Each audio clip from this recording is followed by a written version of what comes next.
Hey guys, what's up? Today I'll be sharing with you my secret method to be able to practice your target language when you're all alone and don't have a language partner. Now you guys might think I'm crazy once you start hearing about this method, but trust me, it works. It's the one that I use for all of my languages. All you need is a phone or Skype. If you want to know more about this method, don't forget to like and subscribe. Let's get started. Guys, I know that on the internet there are already so many videos about things that you can do to practice your target language by yourself and completely free. I mean, I've already done them myself and some of those really work.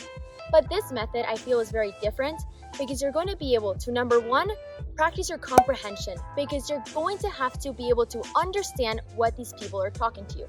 And number two, you have to be able to answer them and be able to form your own sentences. You're going to be able to talk.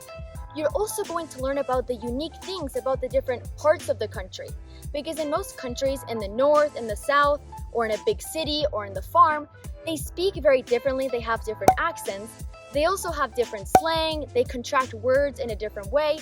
So you're going to be able to learn about things that you usually don't learn at school or in textbooks. So this method works two ways. Number one is by calling internationally. So if I want to learn French, I did this when I was learning French, I would call French restaurants, French hotels, French anything.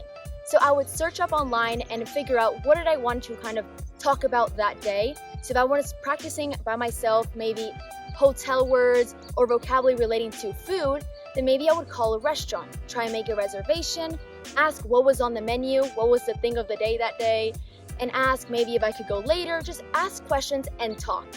So that was a great way to be able to do it internationally. To be able to do this though, you do have to have Skype or any way of calling internationally, that way you don't get charged. So I had Skype because of my parents for free. If not, you can get a Skype membership which costs $6 a month. Now, the second method of doing this is by calling international places but in your own city. That way it's a lot easier. So of course in mostly every city you're going to be able to find international restaurants or hotels or anything. So if you live in Germany and you're practicing Italian, then I'm sure you can call a pizzeria and talk to an Italian worker, Italian chef, and talk to them in Italian. And I'm sure they're going to be very happy that you're learning their language. This also works for French. You can call a pâtisserie. Now, it doesn't only have to be restaurants. If you're learning Japanese, Korean, or Chinese, then call a martial arts school. Most of the time, the coaches also speak the native language of the sport, so it's a great way to practice. And now for my English learners, you guys actually have the best scenario because you guys can be talking to a lot more people. For example, you could be talking to hotels in your own city or in your own country and pretend to be someone that doesn't speak the native language. So you guys could be covering a lot of vocabulary, such as money. How much does each room cost? Some hotels have bigger and smaller rooms, so how much does a cheaper room cost or the largest room? You can also be talking and learning about vocabulary relating to days of the week and time.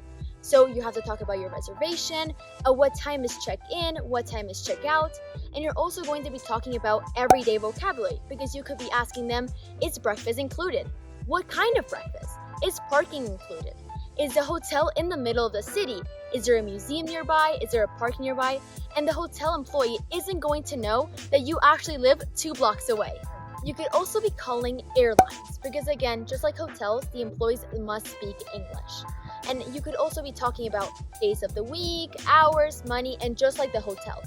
But a fantastic trick is if you call an American Airlines, for example, American Airlines, and you use their 1-800 number, you're going to be sure that an American employee will answer you, which means a native speaker will be able to help you practice.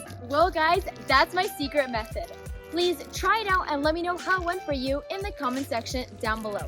And remember to check out my links for my new guides that I have in my description box. That way you will be able to master your target language. Well guys, don't forget to like and subscribe. I'll see you guys next week. Bye!